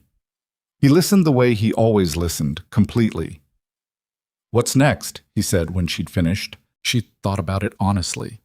The wagons were running. The dining hall was running. Whitmore's 3 sound contracts would be running by end of month. The ranch's debt was on a schedule now, not a crisis. The things she'd spent 4 months fighting for were, in the way of things you fight very hard for, becoming ordinary. "I want to sleep for about a week," she said. He looked at her. "And after that? There are 2 more camps I haven't approached yet." She moved the spoon around her bowl. "And Greer mentioned last month that the line is pushing further west next spring, which means new camps, which means new contracts." She paused. "And I want to expand the dining hall kitchen so Clara can take on more covers at the dinner service." "So not sleeping for a week, not literally." She looked at him across the table. "But something like it. A few days where the thing I'm doing is just here, paying attention to what's already built." He nodded slowly. Outside, the last light was going off the hills to the west, the sky doing the deep blue thing it did before full dark. She had been in Wyoming long enough now that she recognized the sky's moods, which she hadn't when she arrived. "Can I tell you something?" he said. "Yes. When I wrote to that agency in Denver—" He paused, the way he paused when he was working out how to say something that mattered to him. "I wrote capable woman. That was the phrase I used. I wanted someone capable." He looked at her directly. "I didn't know what capable meant." She waited. "I thought it meant someone who could manage a kitchen and help me not lose the ranch." He turned his coffee cup in his hands.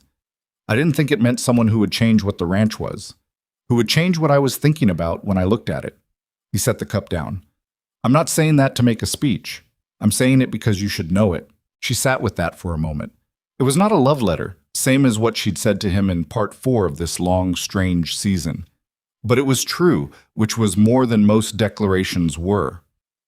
"I didn't know what I was walking into either," she said. "I thought I was surviving." "You were. So were you." "Yes." He picked up the coffee cup again. "Seems like we're doing something different now." She looked around the kitchen, the range she'd re-blacked in the first week, the shelves that were full now instead of 2/3 empty, the cast iron skillet hanging on its hook by the window where she'd put it the first morning and it had stayed. The same skillet she'd carried off the train in Laramie with a suitcase and $3 and a plan that went as far as survive. She had survived, and then she had built. And then, without entirely meaning to, she had changed the shape of the ground she was standing on until it was ground she recognized as hers. That was the thing nobody told you about starting over in hard country. They told you it was difficult, which it was. They told you it required endurance, which it did. What they didn't tell you was that the building happened in the cracks between survival, in the hour after the kitchen was clean, in the numbers run at midnight, in the conversations that happened on porches and in wagon beds and at the edges of railroad camps, in the moments when you were too tired to perform strength and had to operate from whatever was actually underneath it. What was underneath it, Evelyn had learned, was more durable than she'd expected. She didn't know what to call it exactly. Not courage, that word was too large and too decorative for the thing she meant. Something quieter.